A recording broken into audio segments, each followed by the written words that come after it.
सही होगी ना कल तो।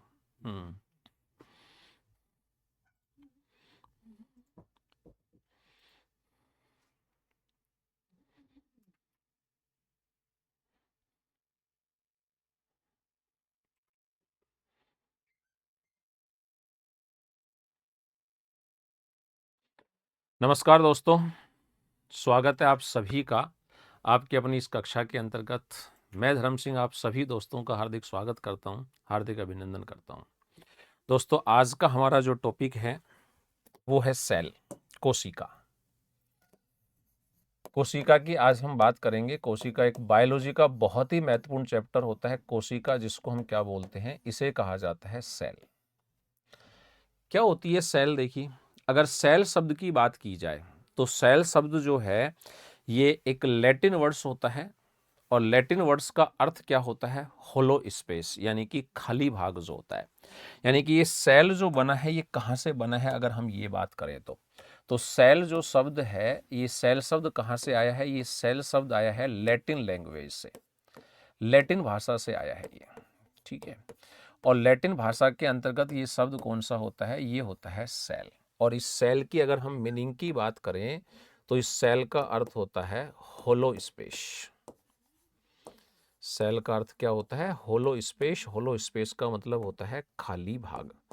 अगर इसके शाब्दिक अर्थ की अगर हम बात करें तो खाली भाग या खाली स्थान जो होता है उसको हम क्या नाम दे रहे हैं? यहाँ पे सेल कह रहे हैं। वैसे अगर मैं बात करूं सेल क्या होती है, तो भैया आपने बायोलॉजी के अंतर्गत एक डेफिनेशन पढ़ी होगी कि किसी भी सजीव के शरीर की सबसे छोटी जो संरचनात्मक और क्रियात्मक इकाई होती है उसे क्या कहा जाता है? कोशिका। तो कोशिका किसको कहते हैं?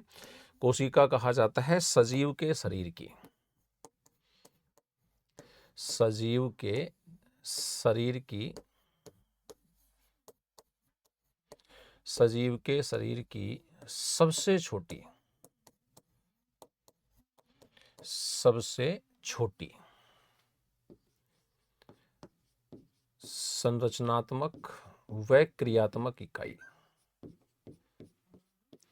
संरचनात्मक व क्रियात्मक इकाई जो होती है इसे कहा जाता है कोशिका।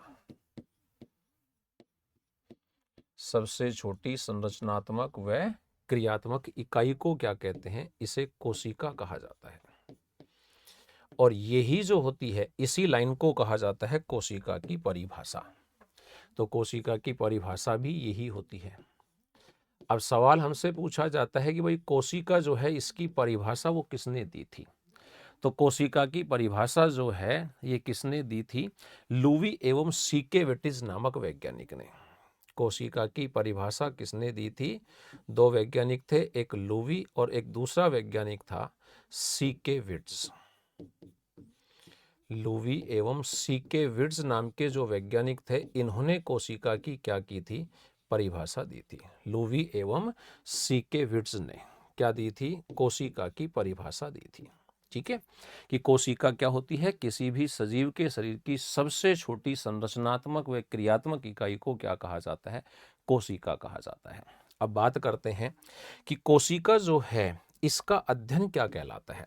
तो कोशिका का अध्ययन जो होता है उस कोशिका के अध्ययन को कहा जाता है साइटोलॉजी। कोशिका का अध्ययन जो होता है उसको अपन क्या बोलते हैं? उसे कहा जाता है कोशिका विज्ञान। क्या कहते हैं उसको? कोशिका विज्ञान कहते हैं। और कोशिका विज्ञान को क्या कहा जाता है? कोशिका विज्ञान को कहा जाता है साइटोलॉजी। अब एक सवाल हमसे पूछा जाता है कि भाई कोशिका का जो अध्ययन है वो कोशिका विज्ञान है, और इस कोशिका विज्ञान के अंतर्गत हम बात करें कि कौन व्यक्ति हैं जो इसके जनक माने जाते हैं, तो कोशिका विज्ञान जो है इसका जनक किसको माना जाता है? कोशिका विज्ञान का जनक माना जाता है रॉबर्ट हुक को। कोशिका विज्ञान का जनक किसको मानते हैं? रॉबर्ट हुक नाम का जो साइंटिस्ट है इसको माना जाता है कोशिका विज्ञान का जनक।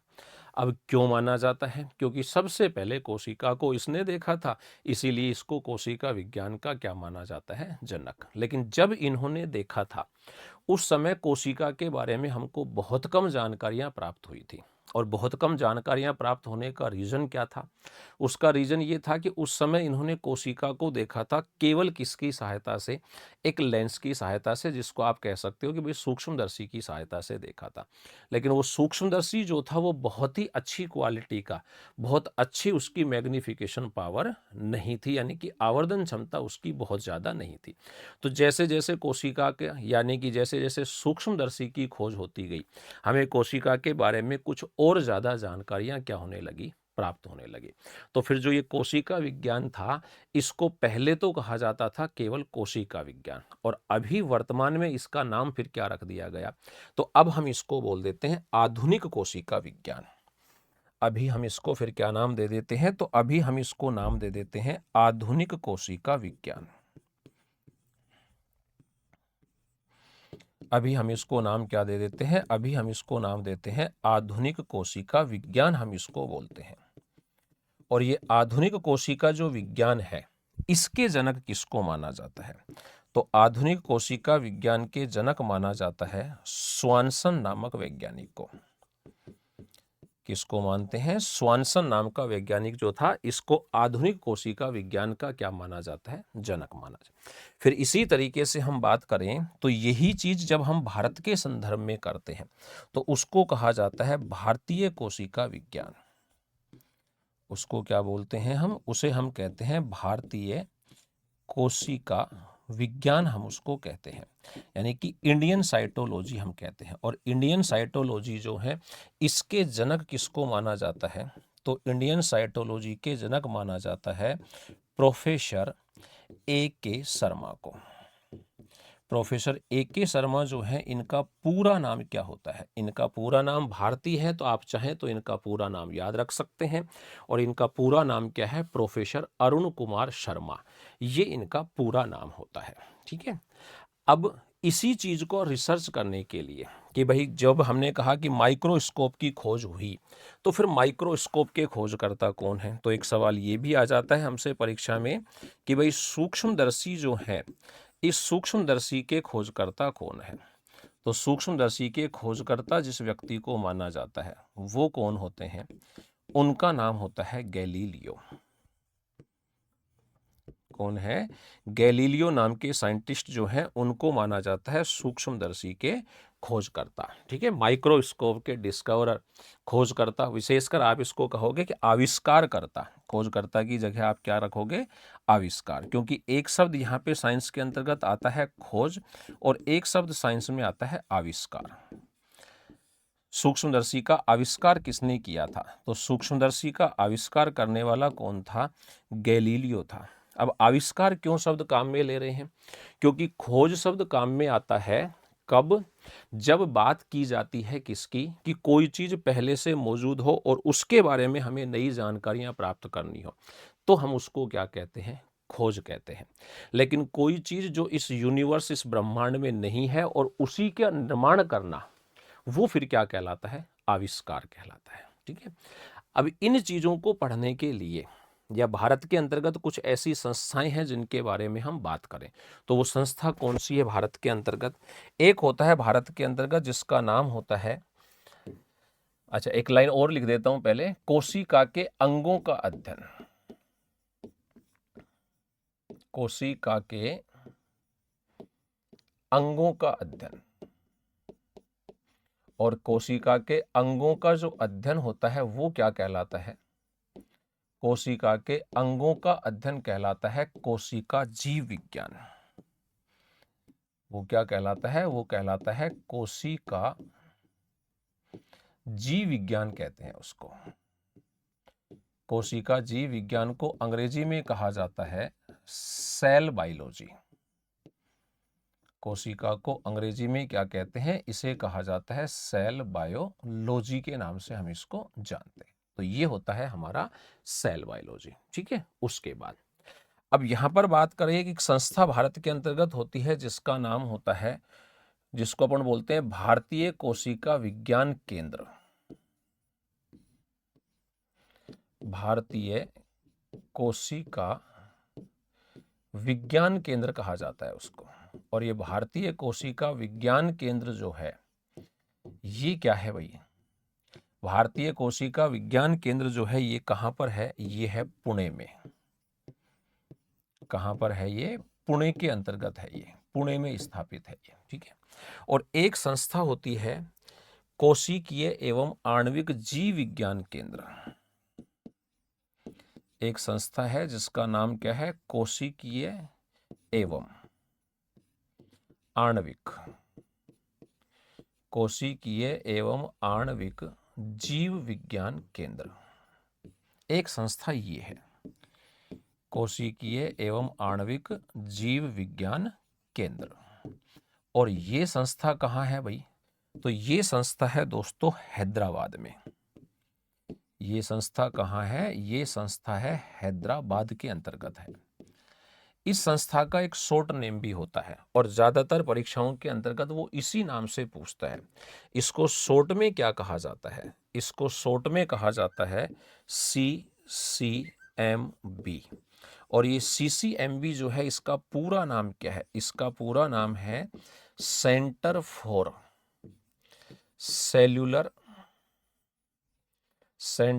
Cellular and molecular biology. Centre for cellular and molecular biology के नाम से हम इसको क्या करते हैं? जानते हैं। अब देखिए, शॉर्ट में लिख दिया CCMB, तो हर चीज से एक वर्ड्स उठा लिया इन्होंने। सेंटर से C ले लिया, फिर सेल्यूलर से C ले लिया, मोलिक्यूलर से M ले लिया और बायोलॉजी से क्या ले लिया? B ले लिया। Centre for cellular and molecular biology. ये एक ऐसा संस्थान है जहां पर DNA और फिंगरप्रिंट की क्या की जाती है? मिलान की जाती है। तो DNA का फिंगरप्रिंट से मिलान केंद्र अगर पूछा जाए तो वो कहाँ है?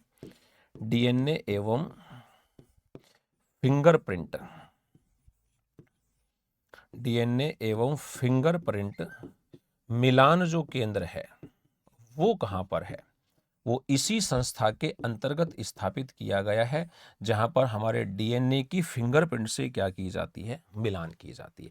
तो ये कुछ बेसिक सी बातें हैं जो आपको कोशिका के बारे में मालूम होनी चाहिए कि भाई हमारी कोशिका जो है उसके बारे में जब हम बात करते हैं तो उसमें क्या क्या चीजें हैं जो इंपॉर्टेंट रूप से आपके लिए मानी जाती है। ठीक है, अब आगे बात करते हैं कि भाई ऐसे कौन सी चीजें हैं और हैं जो कोशिका के बारे में हमें जाननी चाहिए। तो सबसे पहले तो हम बात करते हैं भाई कोशिका जो है उसकी खोज कैसे हुई थी। तो सबसे पहले कोशिका की खोज का इतिहास पढ़ते हैं कि खोज क्या है। तो कोशिका की खोज के अंतर्गत अगर देखा जाता है दोस्तों तो फिर दो व्यक्तियों का नाम आता है। कोशिका की खोज में कितने व्यक्तियों का नाम आता है? दो वैज्ञानिक आते हैं यहाँ पे। दो वैज्ञानिक कौन कौन से आते हैं? जिनमें से एक जो वैज्ञानिक होता है उसकी जब हम बात करते हैं तो एक व्यक्ति आता है जिसको अपन नाम देते हैं रॉबर्ट हुक। एक व्यक्ति कौन आता है? रॉबर्ट हुक नाम का एक व्यक्ति आता है जिसने सबसे पहले कोशिका को देखा था। और कहने के लिए इसका सन जो होता है वो क्या होता है? 1665, कि इन्होंने कोशिका को 1665 में देखा था। लेकिन वास्तव में अगर मैं बात करूं तो 1665 के अंतर्गत तो इनकी एक पुस्तक थी जिसका नाम क्या था? माइक्रोग्राफिया, वो प्रकाशित हुई थी। वहां जब यह प्रकाशित हुई, उसको पब्लिश जब कराया गया, तब लोगों को पता चला कि भाई इन्होंने कोशिका को देखा है। हालांकि इन्होंने वास्तव में कब देखा था वो तो हम नहीं कह सकते, लेकिन परीक्षा में जब सवाल आता है कि कोशिका को कब देखा गया तो कोशिका की खोज हुई 1665 के अंतर्गत। ठीक है, आगे चलते हैं। दूसरा जो व्यक्ति आता है कोशिका की खोज के अंतर्गत, उस व्यक्ति का नाम होता है एंटोनी वॉन ल्यूवेनहॉक। उस व्यक्ति का नाम क्या है? Antony von Leeuwenhoek. ये एक दूसरा व्यक्ति था जिसका नाम है एंटोनी वॉन ल्यूवेनहॉक। शॉर्ट में इसको लिखा होता है AW ल्यूवेनहॉक। AW ल्यूवेनहॉक, इसको शॉर्ट में लिख देते हैं। एंटोनी वॉन ल्यूवेनहॉक इसका पूरा नाम था। और इन्होंने कोशिका को कब देखा था? इन्होंने कोशिका को देखा था 1674 में, रॉबर्ट हुक के ठीक 9 साल बाद। ठीक है, तो एक व्यक्ति तो है रॉबर्ट हुक और दूसरा व्यक्ति कौन होता है? Antony von Leeuwenhoek. कैसे कैसे कोशिका की इन्होंने खोज की उसकी बात करते हैं। तो इन्होंने कोशिका को सबसे पहले कहां देखा? रॉबर्ट हुक ने सबसे पहले कोशिका को देखा था, सर्वप्रथम इन्होंने ही देखा था। और कहां देखा था? इन्होंने देखा था कोर्क की कोशिका में। किसकी कोशिका में देखा था? इन्होंने कोर्क की कोशिका में देखा था, कोर्क की कोशिका में। अब ये कोर्क क्या होता है? कोर्क होता है लकड़ी का एक भाग। दरअसल पेड़ जो होता है, उस पेड़ के अंतर्गत जो लकड़ी बनती है ना, वो दो टाइप की होती है भाई। कौन कौन से दो टाइप? जिनमें से एक जो होती है वो तो होती है बहुत ज्यादा कठोर, ठीक है, जिसको आप कास्ट बोल देते हो, वुड बोल देते हो, या लकड़ी बोल देते हो। और दूसरी जो होती है वो कौन सी होती है? दूसरी होती है बहुत ही सॉफ्ट होती है, नरम या मुलायम आप जिसको कह सकते हो। और ये नरम और मुलायम जो होता है, इसी को वास्तव में कहा जाता है कॉर्क। तो कॉर्क क्या है? लकड़ी का वो टुकड़ा आप कह सकते हो जो कैसा होता है, जो बिल्कुल नरम एवं मुलायम होता है, उसे क्या कहा जाता है? कॉर्क के नाम से जाना जाता है, ठीक है। तो कॉर्क की कोशिका में इन्होंने देखा था। अब कॉर्क क्या होता है ये भी ध्यान देना, और कौन सी कोशिका थी। तो इन्होंने जिसको देखा था, वो सवाल आता है कि भाई मृत कोशिका। इन्होंने जिसको देखा था वो कौन सी कोशिका थी? वो थी मृत कोशिका थी, डेड सेल्स थी वो। कौन सी थी? वो डेड सेल थी, ठीक है। अब बात ये आती है कि रॉबर्ट हुक ने, अगर सवाल पूछा जाए सर्वप्रथम कोशिका को किसने देखा, तो आंसर आएगा रॉबर्ट हुक। सवाल पूछा जाए मृत कोशिका को सबसे पहले किसने देखा, तो भी आंसर कौन आएगा? Robert Hooke. और सवाल पूछा जाए कि जीवित कोशिका को सबसे पहले किसने देखा, तो फिर आंसर कौन आएगा? अपना एंटोनी वॉन ल्यूवेनहॉक जो है। तो अलग अलग तरीके से इसको ध्यान रखना है आपको, ठीक है ना। तो यहां पर डेड कोशिका के उन्होंने सबसे पहले देखा था, किसकी सहायता से देखा था? तो रॉबर्ट हुक ने जिसको देखा था वो किसकी सहायता ली थी? इन्होंने ली थी सूक्ष्मदर्शी की सहायता। किसकी सहायता से देखा था? इन्होंने इसको सूक्ष्मदर्शी से देखा था। अब उस समय हालांकि कोई बहुत बड़ा सूक्ष्मदर्शी नहीं था, लेकिन सामान्य से जो सूक्ष्मदर्शी थे उनकी सहायता से इन्होंने कोशिका को देखा था। क्या दिखाई दिया ये बताते हैं कि जब मैंने सूक्ष्मदर्शी से कोशिका को देखा, तो मुझे वहां पर मधुमक्खी के छत्ते जैसी संरचना दिखाई दी। यानी कि इनको यहां पर कैसी संरचना दिखाई दी? इनको यहां पर संरचना दिखाई दी मधुमक्खी के छत्ते समान। मधुमक्खी के छत्ते समान जो संरचना थी वो इनको दिखाई दी, छत्ते समान संरचना। अब मधुमक्खी के छत्ते में कैसी संरचना होती है? तो शायद ये आप में से हर विद्यार्थी जो है जानता है कि मधुमक्खी के छत्ते में कैसी स्ट्रक्चर होती है। कैसी स्ट्रक्चर होती है मधुमक्खी के छत्ते में? इस प्रकार की स्ट्रक्चर मधुमक्खी के छत्ते में आपको देखने को मिलती है। ऐसी षटकोणीय संरचनाएं जो है इस तरीके की,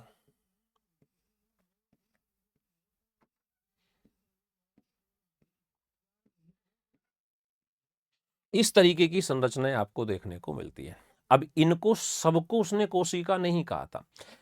इनमें से एक जो थी, उस एक को इन्होंने नाम क्या दिया? जैसे मान लीजिए अपन ये एक ले लेते हैं, इस एक को उन्होंने नाम क्या दिया? इन्होंने उसको कोशिका नहीं कहा था, इन्होंने उसको कहा था सेलुला। इन्होंने इसको क्या नाम दिया था? सेलुला नाम दिया था। और सेलुला का मतलब क्या होता है? सेलुला का मतलब होता है हमारी भाषा के अंतर्गत जिसको कहा जाता है छोटा कमरा।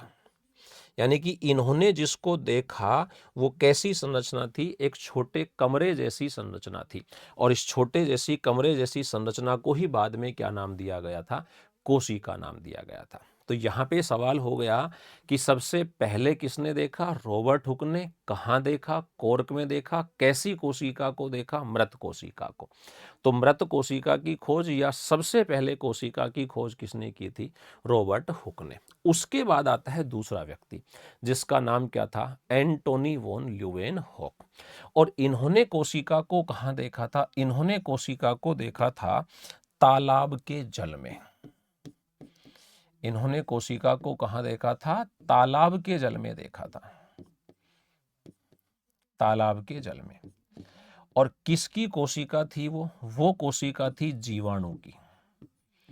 किसकी कोशिका को देखा था इन्होंने? जीवाणु की कोशिका को देखा था। और कैसी थी जीवाणु की कोशिका? तो जीवाणु की जो कोशिका थी वो थी जीवित कोशिका। जीवाणु की जो कोशिका थी वो कैसी कोशिका थी? वो थी जीवित कोशिका थी। तो अब सवाल एक और बन गया कि जीवित कोशिका को सबसे पहले किसने देखा? तो जीवित कोशिका को सबसे पहले किसने देखा था? एंटोनी वॉन ल्यूवेनहॉक ने। और कोशिका को सबसे पहले किसने देखा था? रॉबर्ट हुक ने। ठीक है, अब यहां पर आता है कि इन्होंने किससे देखा? तो इन्होंने देखा था सूक्ष्मदर्शी से। इन्होंने किससे देखा था? इन्होंने देखा था उसको सूक्ष्मदर्शी से देखा था। अब ये थोड़ा सा अपन कह सकते हैं, देखो दोनों ही जगह सूक्ष्मदर्शी लिखा है, तो अपन कह सकते हैं कि ये तो एक साधारण सूक्ष्मदर्शी था और ये सूक्ष्मदर्शी थोड़ा सा विकसित होगा उससे। ठीक है, इन्होंने इसकी सहायता से इसको देखा था सूक्ष्मदर्शी से। अब यहां पे एक सवाल और बन गया कि भाई जीवाणु की खोज किसने की? ल्यूवेनहॉक ने। और जीवाणु का अध्ययन क्या कहलाता है? तो जीवाणु के अध्ययन को नाम दिया जाता है जीवाणु विज्ञान। जीवाणु के अध्ययन को क्या कहते हैं? जीवाणु का अध्ययन कहलाता है जीवाणु विज्ञान, जिसको हम बोल देते हैं बैक्टीरियोलॉजी। क्या बोल देते हैं इसको? इसे कहा जाता है बैक्टीरियोलॉजी के नाम से जानते हैं। तो अब एक सवाल और बन गया कि जीवाणु विज्ञान जो है इसके जनक कौन है? तो जीवाणु विज्ञान के जनक कौन हो गए? ल्यूवेनहॉक। जीवाणु विज्ञान के जनक कौन हो गए? तो जीवाणु विज्ञान के जनक कौन हो गए? ल्यूवेनहॉक नाम के जो साइंटिस्ट थे वो जीवाणु विज्ञान के क्या हो गए? जनक। इसके बाद जीवाणु को देखने के बाद इन्होंने किसकी खोज की? इन्होंने ही खोज की शुक्राणु व अंडाणु की।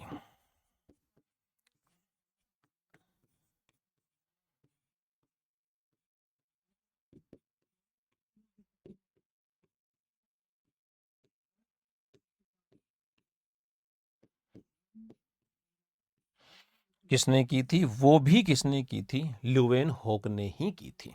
ठीक है, ये हुआ हमारे पास कोशिका की खोज के बारे में। अब हम बात करते हैं कोशिका जो होती है वो कितने प्रकार की होती है। तो कोशिका के प्रकार की बात करते हैं। कोशिका कितने प्रकार की होती है?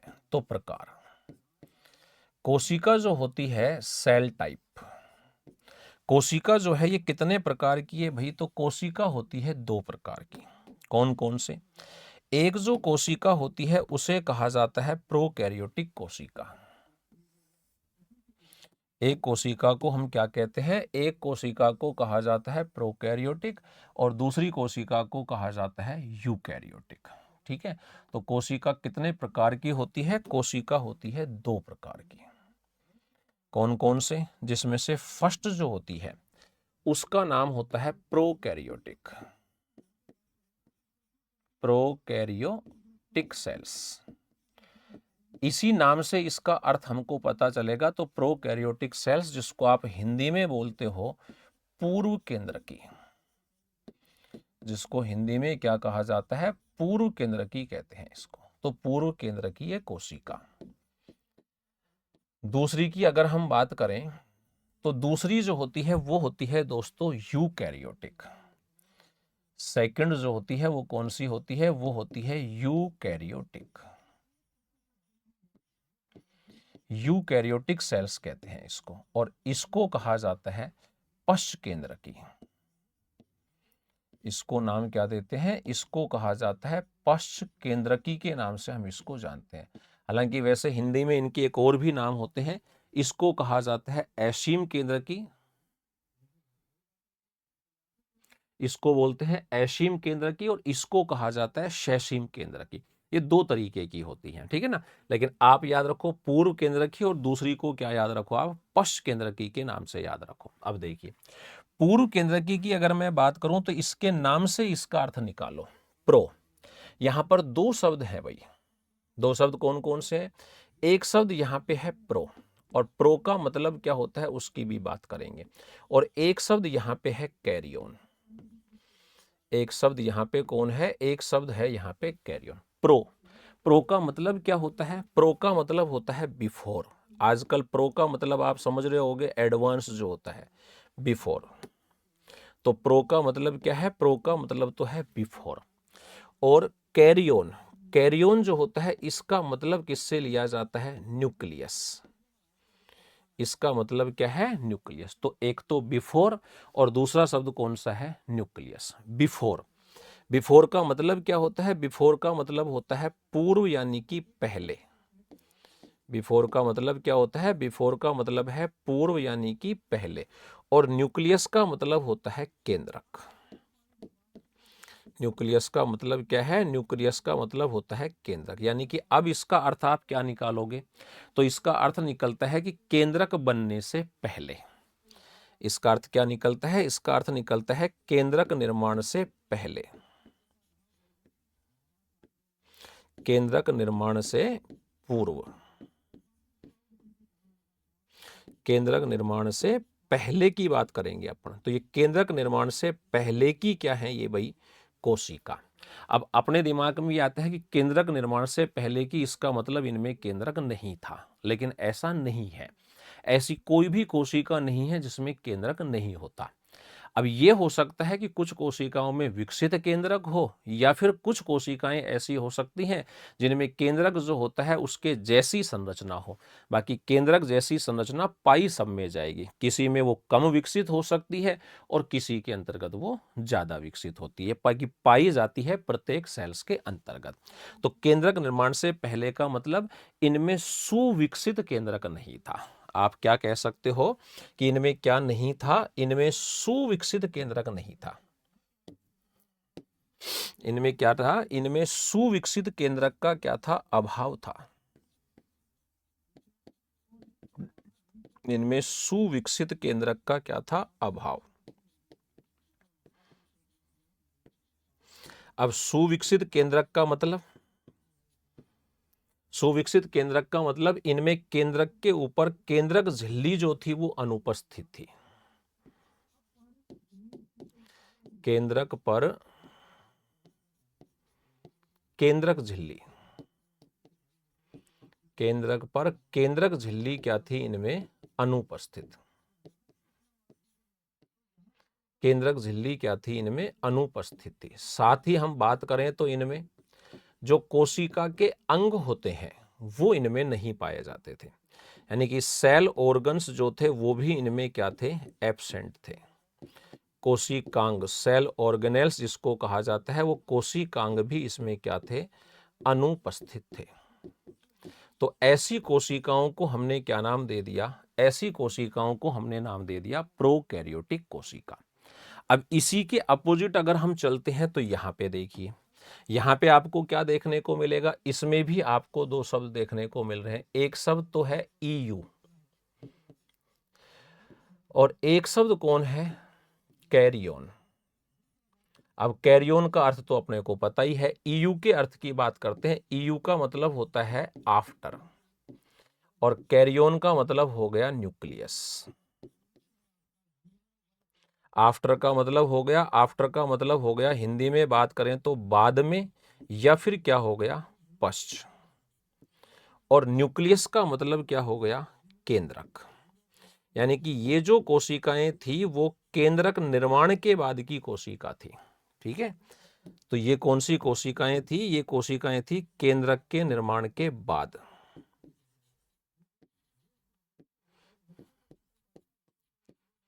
केंद्रक निर्माण के बाद की कोशिका। ठीक है, अब इसका मतलब केंद्रक निर्माण के बाद का मतलब कि इनमें जो केंद्रक था वो कैसा था? विकसित केंद्रक। तो इनके अंतर्गत विकसित केंद्रक क्या था? उपस्थित था। अब विकसित केंद्रक का मतलब क्या मानते हो? विकसित केंद्रक का मतलब जिसमें केंद्रक जो था वो स्पष्ट दिखाई देता था और साथ में अगर बात करें तो क्या होता था? इनमें विकसित केंद्रक क्या था? उपस्थित। अब विकसित केंद्रक का मतलब मैंने कहा कि इसमें केंद्रक पर केंद्रक झिल्ली अनुपस्थित थी, लेकिन इनमें केंद्रक पर केंद्रक झिल्ली क्या थी? उपस्थित। इनमें केंद्रक झिल्ली क्या थी? उपस्थित थी।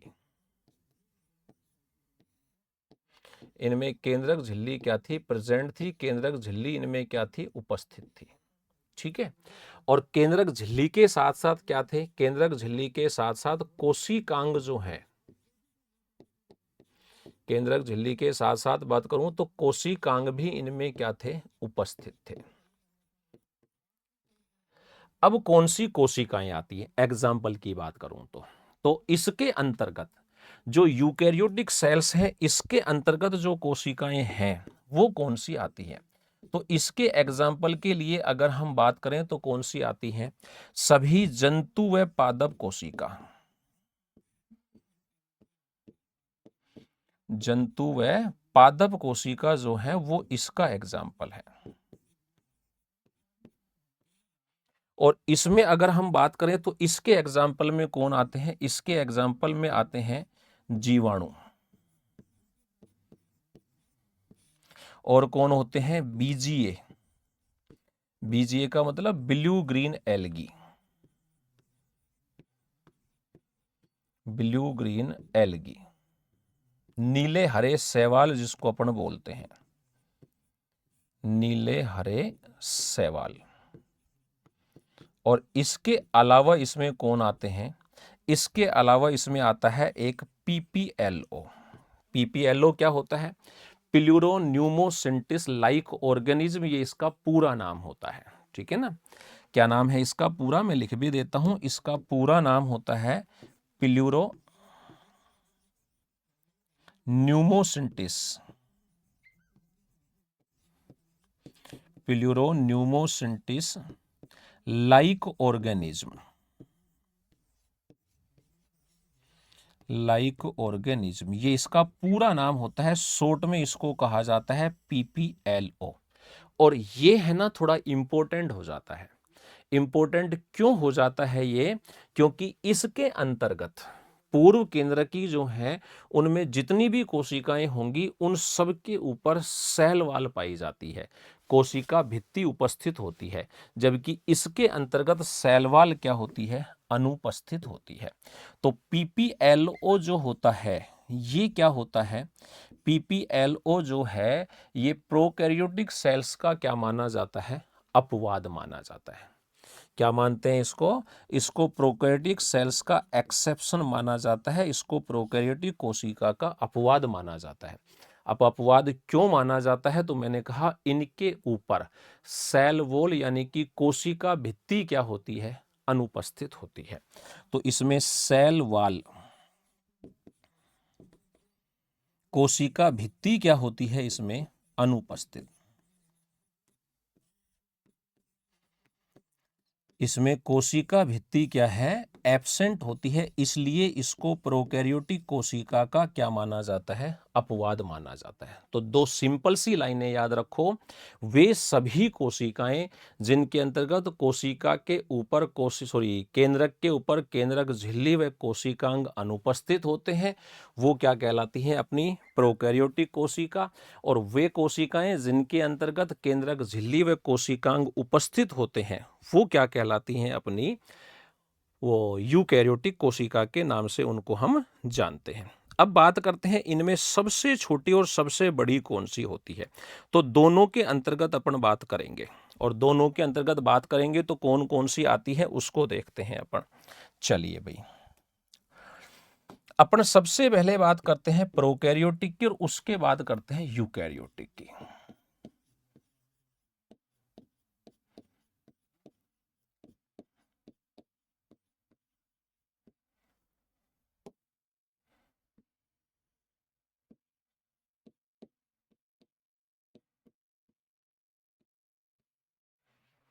और इधर लिख देता हूं मैं यूकैरियोटिक।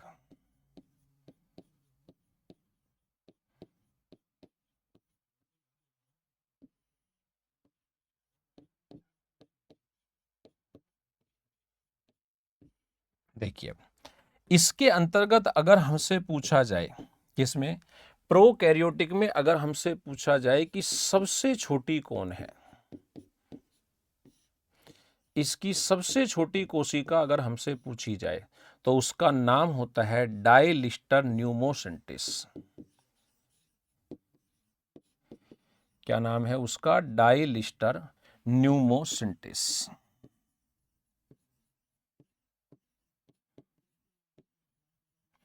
ये इसकी सबसे छोटी कोशिका है, किसकी?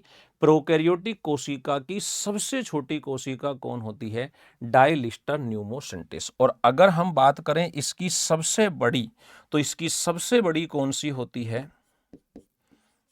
स्पाइरिलम वोल्यूटेंस।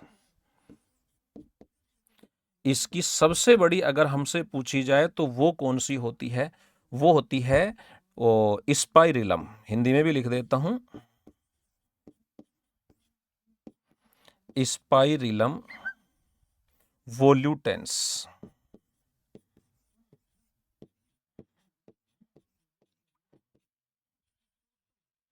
स्पाइरिलम वोल्यूटेंस। तो दोनों याद रखना, डायलिस्टर न्यूमोसिंटिस और सबसे बड़ी कौन सी होती है? स्पाइरिलम वोल्यूटेंस होती है। अगर यूकैरियोटिक में हम यही बात करें तो यूकैरियोटिक के अंतर्गत अगर यही बात की जाती है तो फिर आती है कौन सी? सबसे छोटी कौन सी आती है इसकी, उसकी बात करते हैं। तो इसकी बात करते हैं सबसे छोटी। इसकी सबसे छोटी की बात करें तो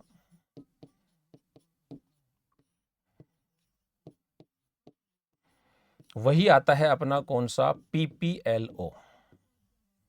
इसका पूरा नाम वैसे हिंदी में होता है माइकोप्लाज्मा लेड लावी।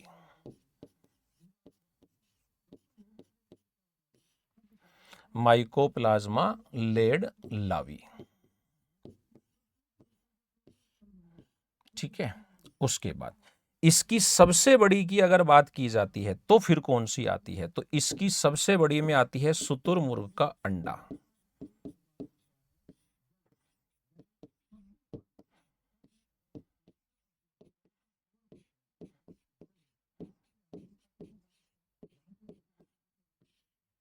शुतुरमुर्ग का अंडा,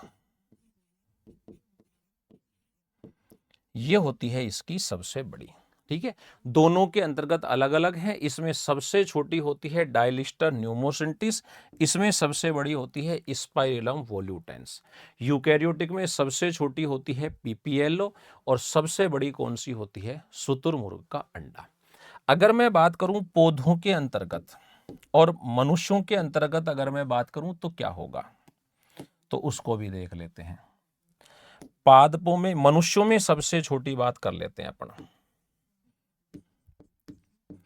मनुष्य की सबसे छोटी, मनुष्य की सबसे छोटी जो कोशिका है वो कौन सी है? मनुष्य की सबसे छोटी जो कोशिका है वो होती है दोस्तों शुक्राणु। कौन है वो? शुक्राणु। और मनुष्य में सबसे बड़ी की बात करें तो मनुष्य में बात कर लेते हैं सबसे बड़ी की। मनुष्य की सबसे बड़ी की बात करें तो उसको भी देख लेते हैं, ठीक है। मनुष्य की सबसे बड़ी कोशिका, और वो कौन है? मनुष्य की सबसे बड़ी जो कोशिका होती है वो होती है अंडाणु, ओवम या एग जिसको अपन बोल देते हैं। और मनुष्य में पूछा जाए सबसे लंबी कोशिका, मनुष्य में पूछा जाए सबसे लंबी कोशिका, तो सबसे लंबी कौन सी होती है उसकी भी बात कर लेते हैं। बड़ी की जगह क्या कर देंगे अब? लंबी। तो मनुष्य की सबसे लंबी कोशिका कौन सी है? मनुष्य की सबसे लंबी कोशिका जो होती है वो होती है तंत्रिका कोशिका, नर्व सेल या न्यूरॉन।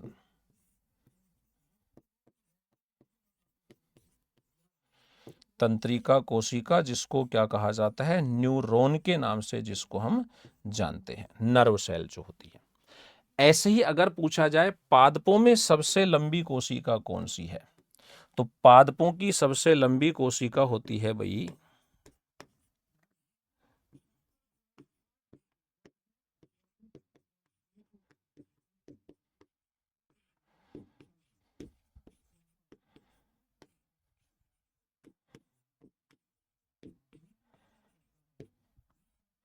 कौन होती है?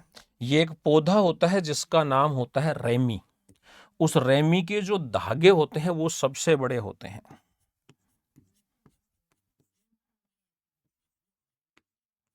रेमी के रेशे, ठीक है। और रेमी के रेशे जो हैं कितने लंबे होते हैं, तो वो ध्यान रखना, एक रेशे की लंबाई कितनी होती है, 55 सेंटीमीटर होती है एक रेशे की लंबाई, ठीक है। इसके बाद कुछ और चीजों की हम चर्चा कर लेते हैं, जैसे कि कोशिका सिद्धांत, सेल थ्योरी।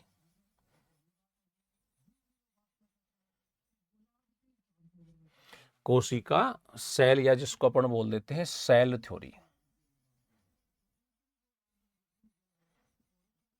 ठीक है। चलिए आगे चलते हैं, अपन सेल थ्योरी के ऊपर चलते हैं। कोशिका सिद्धांत क्या है? कोशिका सिद्धांत,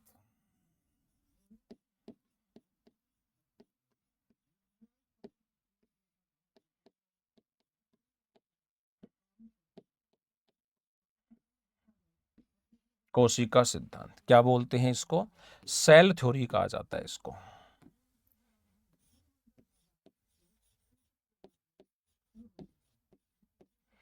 इसको बोलते हैं सेल थ्योरी।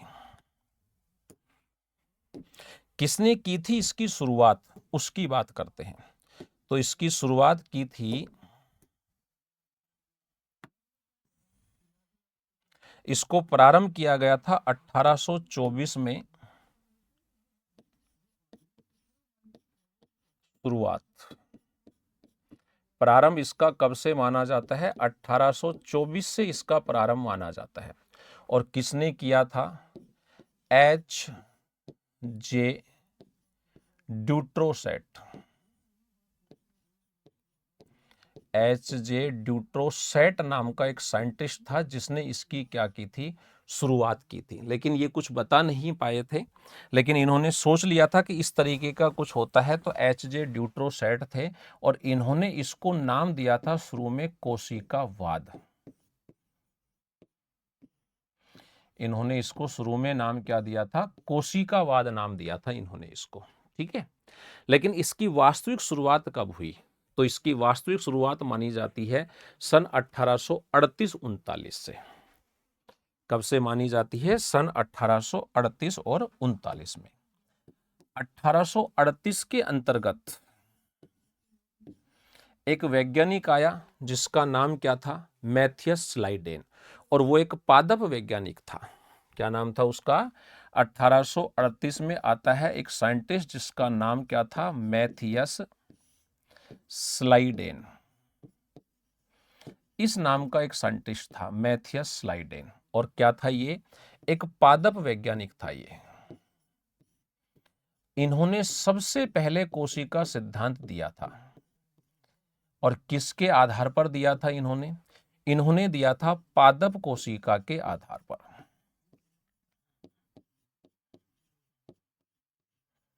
किसके आधार पर दिया था? पादप कोशिका के आधार पर इन्होंने दिया था कोशिका सिद्धांत, ठीक है भाई। 1838 में। फिर 1839 में आता है एक दूसरा वैज्ञानिक, और उस वैज्ञानिक का नाम क्या था? 1839 में कौन आता है? थियोडोर स्वान। 1839 में कौन आता है? थियोडोर स्वान। और ये क्या था? ये था जंतु वैज्ञानिक।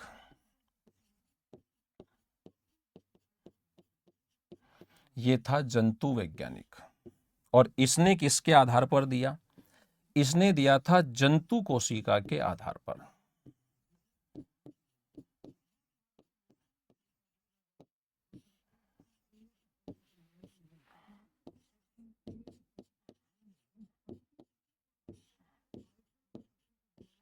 किसके आधार पर दिया था? जंतु कोशिका के आधार पर। अब देखिए क्या बताया था इन दोनों ने। इन दोनों ने लगभग लगभग जो बातें बताई थी ना, वो बिल्कुल सेम थी। सेम कैसे थी? इन्होंने क्या कहा, इसके जो प्रमुख बिंदु थे वो क्या क्या थे, उनकी बात कर लेते हैं। प्रमुख बिंदु क्या थे भाई इसके? इसके प्रमुख बिंदु थे कि प्रत्येक जीव जो होता है उसका शरीर किससे बना हुआ होता है? कोशिकाओं से बना होता है। ये इनका पहला पॉइंट था क्या था इनका पहला पॉइंट? प्रत्येक जीव का शरीर किससे बना होता है? कोशिकाओं से बना हुआ होता है। कौन सी कोशिकाएं? जो सबसे छोटी मानी जाती है, जिसको अपन बोलते हैं संरचनात्मक और क्रियात्मक इकाई बोलते हैं। तो प्रत्येक जीव का शरीर जो है वो कोशिका या कोशिका के उत्पादों का बना होता है। ये इसका पहला पॉइंट था। प्रत्येक सजीव का शरीर, प्रत्येक सजीव का शरीर किससे बना होता है? कोशिका, कोशिका तथा तथा इनसे प्राप्त, इनसे उत्पन्न संरचनाओं से बना होता है।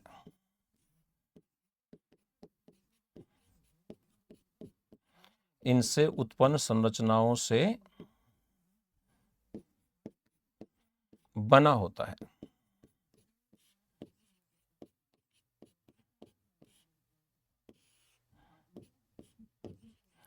ये इसका पहला पॉइंट था कि प्रत्येक सजीव जो होता है उसका शरीर कोशिका या कोशिका से उत्पन्न जो संरचनाएं होती हैं उनसे बना होता है।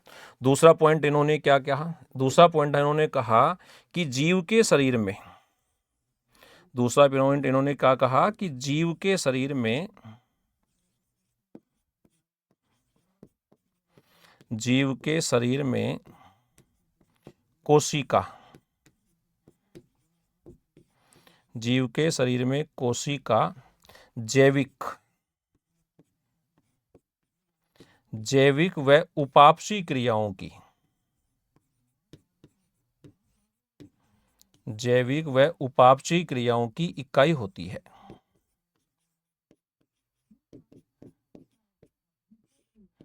उपापचयी क्रियाओं की इकाई होती है।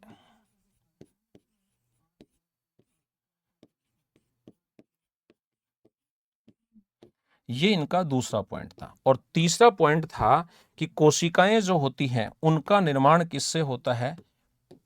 क्रिस्टल के तरीके से होता है। थर्ड पॉइंट इसका क्या था? थर्ड पॉइंट रहा कि नवीन कोशिकाएं, नवीन कोशिका या नई कोशिका लिख देता हूं मैं, नवीन के चक्कर में मत पड़ो। नई कोशिकाएं, नई कोशिकाओं का निर्माण,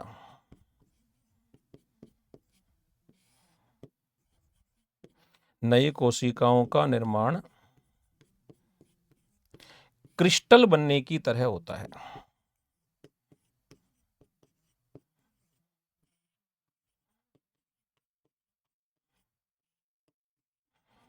क्रिस्टल बनने की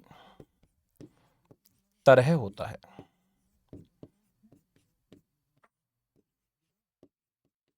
ये इनका 3 पॉइंट इन्होंने दिए थे। हालांकि दूसरा पॉइंट जो है इसको आप थोड़ा सा चाहो तो चेंज कर सकते हो कि भाई दूसरा पॉइंट जो था इन्होंने क्या कहा था कि कोशिका जो है वो सजीवों के शरीर में स्वतंत्र रूप से कार्य करती है। सेकंड पॉइंट की जगह आप इसको ऐसे भी लिख सकते हो, जो ये लिखा है इसको शॉर्ट में आप क्या कर सकते हो? शॉर्ट में आप इसको कर सकते हो कि कोशिका सजीवों के शरीर की क्या है? स्वतंत्र रूप से काम करने वाली इकाई है। इसको ऐसा भी लिख सकते हो, कोशिका सजीव शरीर में, क्योंकि उपापचयी और जैविक का मतलब यही हो गया। कोशिका सजीव शरीर में स्वतंत्र रूप से क्या करती है? कार्य करती है। स्वतंत्र रूप से कार्य करती है। इसको शॉर्ट में चाहो तो आप ऐसा कर सकते हो। तो 3 बातें इन्होंने बताई थी कि प्रत्येक सजीव का शरीर कोशिका या इससे उत्पन्न संरचनाओं का बना होता है। दूसरी बात इन्होंने बताई कि कोशिका सजीव के शरीर में स्वतंत्र रूप से कार्य करती है। और तीसरी बात इन्होंने कही कि नई कोशिकाएं जो बनती हैं वो कैसे बनती हैं? उनका निर्माण क्रिस्टल की तरह होता है। ये बात इन्होंने बताई। अब देखिए इनकी जो तीसरी बात है ना, इसके बारे में कि भाई नई कोशिकाएं जो है वो क्रिस्टल के तरीके से बनती हैं, इस चीज को गलत साबित किया एक और व्यक्ति ने। सबसे पहले एक व्यक्ति आया जिसका नाम था रुडोल्फ विर्चो। तो एक बात पहले तो यहां नोट डाल लो कि वो क्या है कि कोशिका सिद्धांत अगर परीक्षा में सवाल पूछा जाता है कि किसने दिया था तो दोनों का नाम आएगा। थियोडोर और स्वान दोनों का ही नाम आएगा उसमें, क्योंकि दोनों ने जो बातें बताई थी ना वो बिल्कुल सेम बात बताई थी। बस फर्क क्या था, मैथियस स्लाइडेन ने वो बातें बताई थी पादप कोशिका के आधार पर, और थियोडोर स्वान ने वो बातें बताई थी जंतु कोशिका के आधार पर। बाकी बातें तीनों ने क्या बताई थी, बाकी दोनों ने क्या बताई थी, सेम बताई थी। इसलिए अगर सवाल आता है, कौन सा सवाल, कि भाई कोशिका सिद्धांत किसने दिया, ये सवाल अगर मान लो आता है तो किसको देंगे आंसर हम, तो कोशिका सिद्धांत किसने दिया था, तो कोशिका सिद्धांत में नाम आता है दोनों का। किस किस का, मैथियस स्लाइडेन का,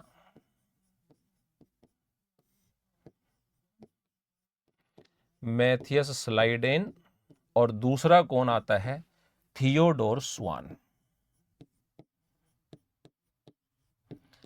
थियोडोर स्वान। ये दोनों ही व्यक्ति जो है इनका नाम आता है इसके अंतर्गत।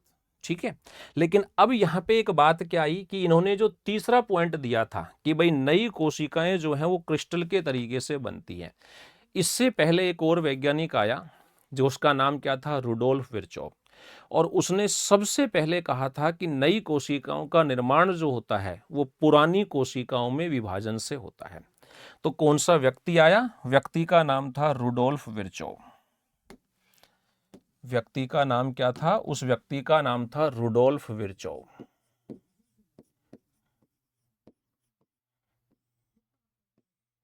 रुडोल्फ विर्चोव। और इसने क्या कहा था, इसने कहा था कि नई कोशिकाओं का निर्माण पुरानी कोशिकाओं में विभाजन से होता है।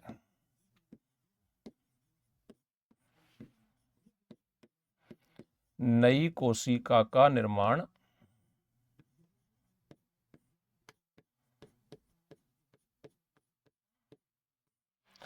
पूर्ववर्ती, जो साइंस का शब्द है वही काम में ले लेता हूं, पूर्ववर्ती यानी कि पुरानी, पुरानी कोशिका में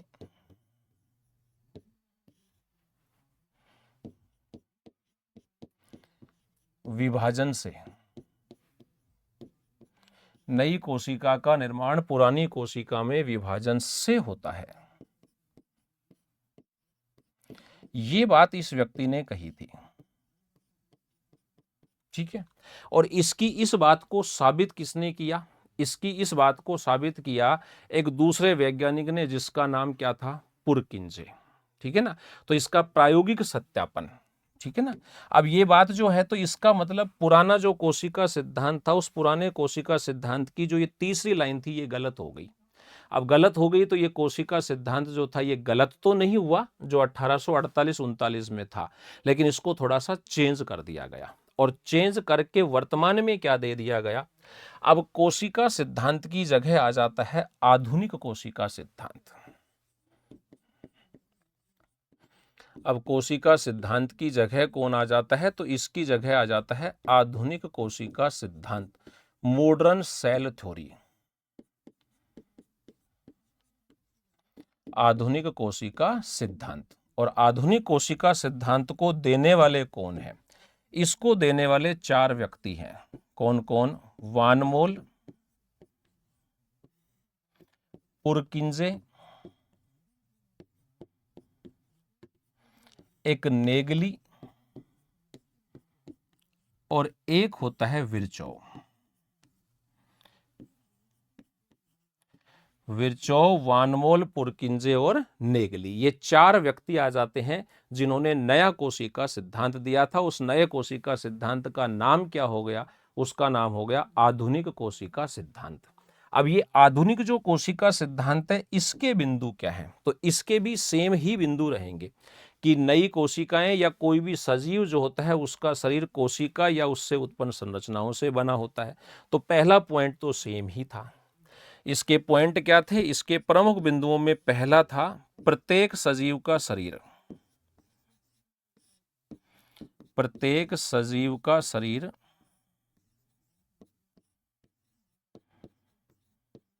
कोशिका या कोशिका एवं उससे उत्पन्न संरचनाओं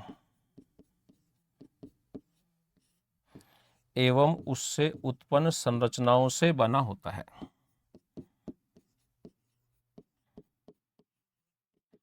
उत्पन्न संरचनाओं से बना होता है। ये इसका पहला पॉइंट था जो कि सेम ही है। दूसरे पॉइंट को इन्होंने क्या कहा कि कोशिका सजीव के शरीर की कोशिका सजीव के शरीर की जैविक व उपापचयी क्रियाओं की इकाई होती है। जैविक व उपापचयी क्रियाओं की इकाई होती है।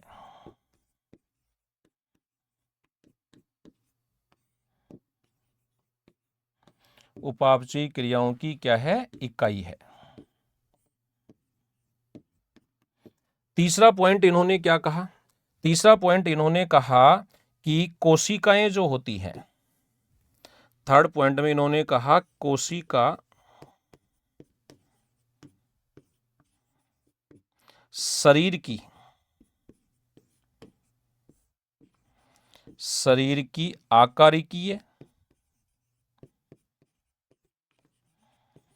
आकारिकीय संरचनात्मक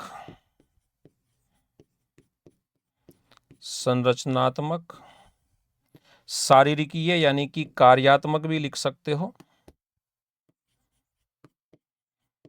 कार्यात्मक, कार्यकीय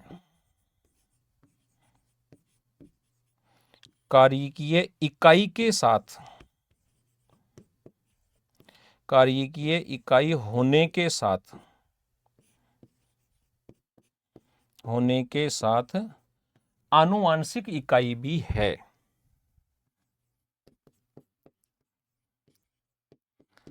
आनुवंशिक इकाई भी है।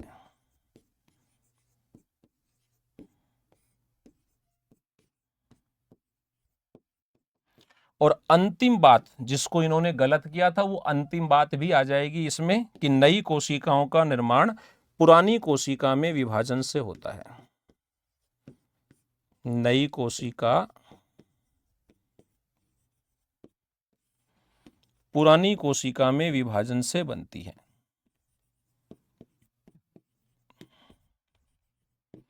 पुरानी कोशिका में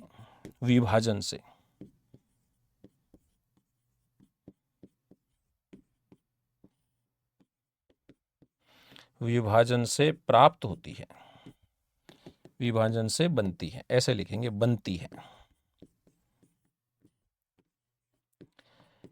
ये हो गए भाई हमारे नए कोशिका सिद्धांत के जो मेन बिंदु थे, वो हमारे नए कोशिका सिद्धांत के बिंदु हो जाते हैं। तो यहां पर ये ध्यान रखना कि ये जो चीजें होती हैं इसके लिए आपको ध्यान रखना है, ठीक है ना।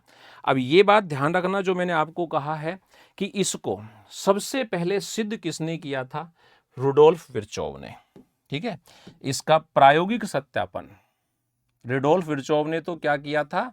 प्रायोगिक सत्यापन किया था इसका।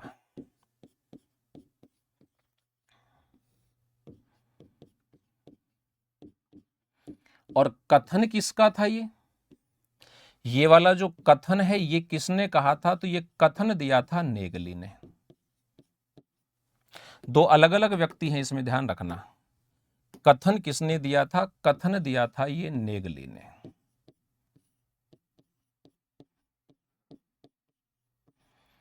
कि पुरानी जो कोशिकाएं होती हैं उनमें विभाजन होने से नई कोशिकाओं का निर्माण होता है।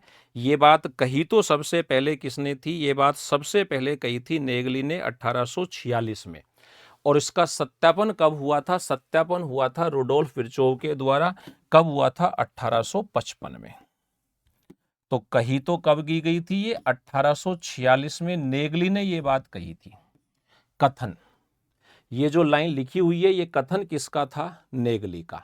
और इसका प्रायोगिक सत्यापन किसने किया था? रुडोल्फ विर्चोव ने। कब किया था? 1855 के अंतर्गत। ठीक है भाई। तो आज की इस क्लास के अंतर्गत हम इतनी ही चर्चा करेंगे, बाकी की चर्चाएं नेक्स्ट क्लास में होगी। तब तक आप सभी लोगों को धन्यवाद। Wish you all the best.